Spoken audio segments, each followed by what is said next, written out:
Hi guys, and welcome to this week's video. I am going to attempt to navigate to and photograph a fantastic waterfall that none of you guys even knew existed here in the heart of Glencoe. Probably. So just in case anybody thinks they know where I'm going to photograph, first of all, it's not this waterfall, it's not this waterfall, it's not these, and it is definitely not this. As a further disclaimer, if I manage to succeed in my quest to get to the bottom of the waterfall and take photographs of it, and if you guys think that the location is pretty special, then unfortunately, out of respect for local photographers and for photographers who have made the effort to get to where I'm about to go to, assuming I can get there, then I'm not going to give this location away.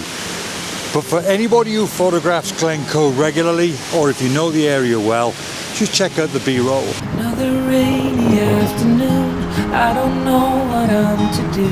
I just miss you more than anything. It's way too quiet in the house, I'm just wasted on the couch. Guess I don't wanna feel anything. Wish you'd stayed here beside me. This isn't how it's supposed to be. Wish you'd stay here, but Let me give you a first look at the waterfall, which won't really mean too much if I don't kill myself.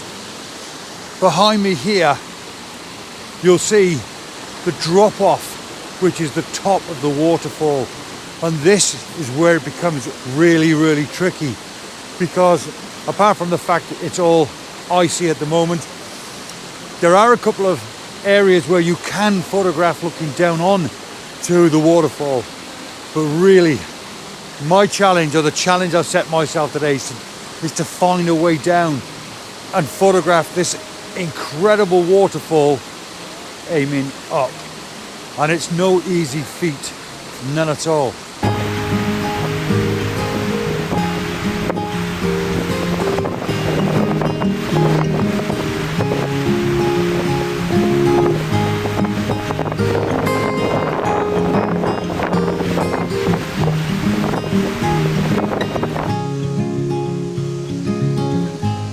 Now, I don't want to give too much away. I want it to be a grand reveal if I can find a way down there. But roughly from here, I'll give you a sneak preview. Like I said, I want it to be a grand reveal. I'm not entirely sure how well this will come across on camera, but that is well, you wouldn't want to go down there, put it that way. That's a pretty severe drop. According to my calculations, if we go as far down that river as we possibly can until we can get access to go down to the river and then attempt to walk our way back up, I think, fingers crossed. How steep is that bank? Very steep. I've left my sticks in the car, it's handy that. I've got me reliable wellies on though, that's handy that. Yeah, the wellies you'll be bloody slipping on all week. What I will say is though, what I love about this is that there's no obvious photographer's footpath. In such a well photographed area, it's incredible to come across a place like this. It's just awesome. Yesterday there was a huge thaw from a big dump of snow that we've had recently, and if I could just show you here, it's still icy, still very, very icy and slippery underfoot. Again, things like that just never come across well on camera. Maybe I should have took my bag off first.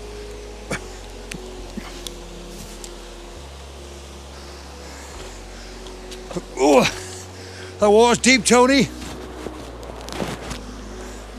And what we haven't really given any thought to is getting back up. Now it might look a bit more precarious if you watch Tony, that's helped me filming today, coming down the path. See?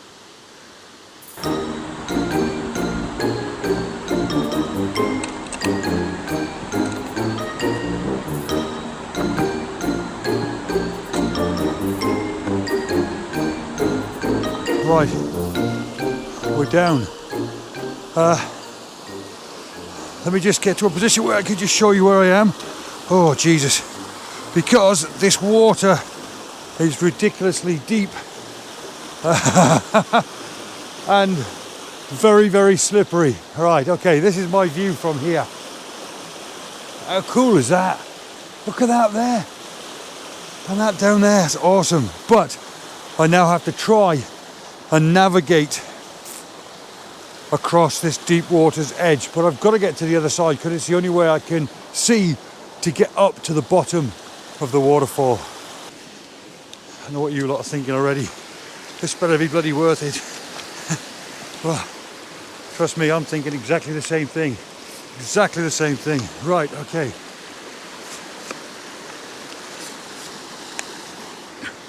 I think this is probably the only place to walk across, but it is deep. Oh. And the rocks underfoot, where in wellies, it's ridiculously slippery.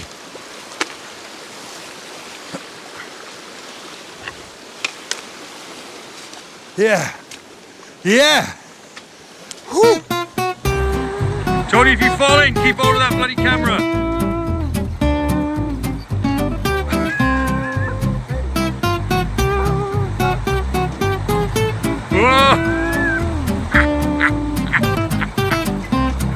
Call me rotten if you want, but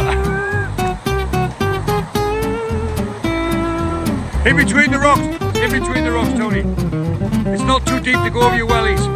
In between the rocks. Jesus Christ.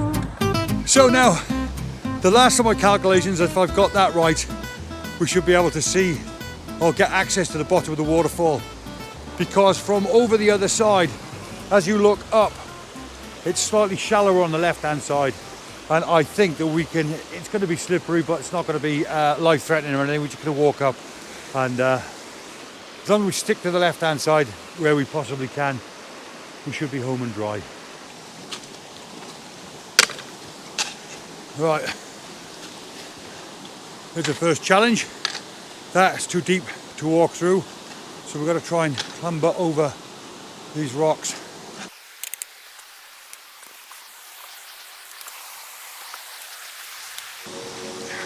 I'm just about to get excited on camera. Oh, that's slippery.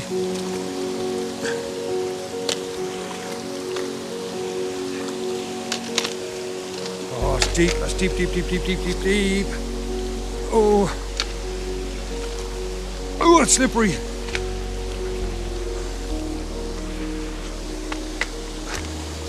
Oh. Hang on. This is the last hurdle. I promise you. You could probably hear. Oh, you could probably hear the audio. Oh.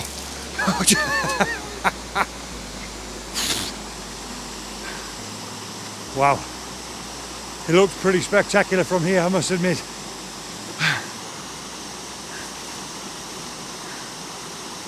I hope this is worth it. Here's the reveal.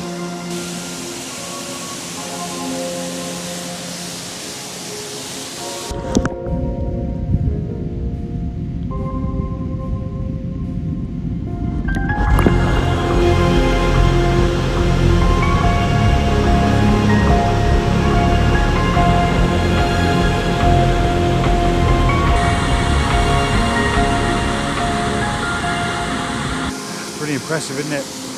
Now, two slight warnings. One, obviously, there's going to be a lot of noise from the waterfall, I can't help that. But two, just as a disclaimer, again, I'm not for 1 second suggesting that I'm the first person to ever have come here. But access to this, if you know where it is very difficult. Hopefully, I'm not sure what it's come across on this video, how difficult it is to actually stand where I'm standing now. But trust me, it is. To my left-hand side, you've got a rock face with a sheer drop. As I look towards the waterfall to the left-hand side, whilst you can get to the top of the waterfall, which I will do in a bit, you cannot get down. On the right-hand side of the waterfall, Likewise, you can take pictures of the waterfall if you know where it is, but you can't get down from there. So the only way you can get down is to walk all the way along and come up here. Now obviously, you're not going to be able to do that if there's a deluge of water or if the water level is high. Furthermore, none of the moss on top of the rocks where I walked up has been disturbed. So that tells me that very few people have been here, but I'm sure some of the local photographers have. There is one local photographer that photographs in this area and gives all the what three words out. I really wish he wouldn't, because on a place like this, especially as a mark of respect for the local photographers, I won't actually divulge where I am. I'm sure if you know the area well enough, you can look back over the video and check the B-roll and geo-navigate where I am and figure it out for yourself. But I'm not going to give this location away in terms of a what three words location. I'm sorry about that, but sometimes you just got to be respectful to photographers who may come here often, I don't know. But also I want to try and make this place here my own and photograph it during different times throughout the year. What an incredible place. So now very briefly I'll talk you through how I go about finding compositions, or my thought process for finding compositions here. I won't be too elaborate. I don't want to make the video all about how I take pictures of waterfalls. I've created loads and loads of videos already in the past on that. I'm sure I'll leave a link at the end of this video if you're not sure how to photograph waterfalls. But because it's the first time I've been here, I'll give you a couple of pointers as to what I look out for, or what I'm looking for, or what I'm looking at now indeed, just roughly. Okay, so first of all, without stating the obvious, camera down nice and low, aiming straight up at the waterfall will probably look nice. Over to my right hand side there is a lone rock.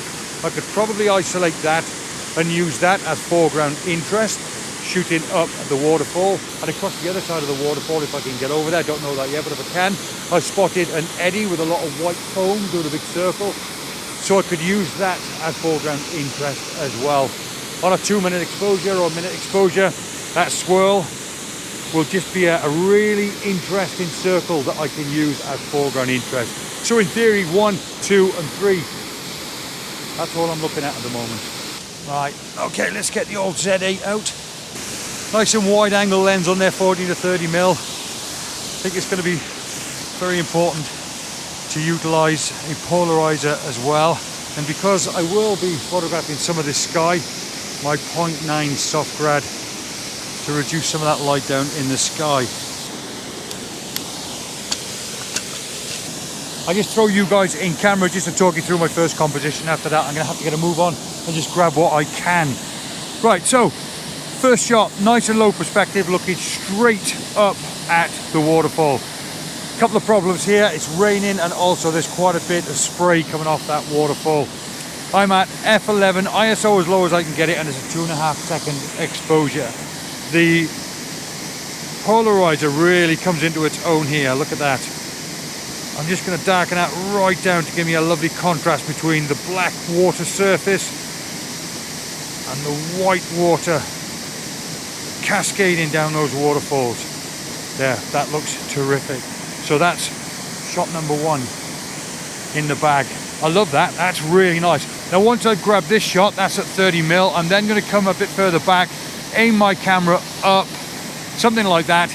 But they're the two that I'm going for just here. One at 30 mil and one at 14 mil.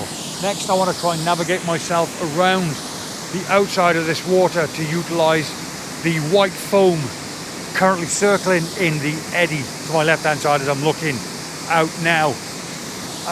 Yeah, trying to utilize that in the foreground with that waterfall in the background. Well, I'm going to try and take 2 shots here. One, a tight shot incorporating the swirl of the white foam, and 2, the aforementioned and also the mountain in the background. Some of you might well recognize that mountain, that's one of the 3 sisters. But the rain is coming down quite considerably now. Going to go for the 6-stop filter. It's going to be a nightmare to try and do this with this rain, but I'm going to go for 6-stop filter and try and extend that shutter speed to 30 seconds. Oh, horrible, horrible, horrible, horrible conditions. Oh, water in the wellies. Everything is wet. It's raining heavier now than it was earlier. It probably didn't look like it on that camera, but everything is getting sodden wet. I've just got time to get one more composition in, I think, and then it's time to head back. This is my final composition, and I'm just using this lone rock as foreground interest. I'll focus stack this image, focusing on the rock and then on the waterfall. And if anyone is interested in my camera settings, then just pause the video now. Knackered and wet, and I've got wet feet as well. I'm going to call it there. What a fantastic, an enjoyable vlog. I've just enjoyed this location. I think it's been fantastic. It's definitely been worthwhile. The hike down here. Unfortunately, the rain has been relentless. And you know what it's like when you're trying your best to take long exposures and your filters are getting soaked through. It's just a pain in the rump. But I've captured one or two images that I'll show you in a second. Hopefully you guys will at least appreciate the effort that's gone in to taking these pictures. I don't think I've captured anything incredibly well, but that's only down to the conditions, and it's certainly nothing to do with this location. So do me a favor, as always, help support the channel. If you're new here, if you want to find your way back, consider subscribing. I got one or two bits and pieces in my back catalogue you might enjoy. And also do me a favor, help support the channel even further by giving that like button a bit of a nudge. From Tony and from myself, well, cheers.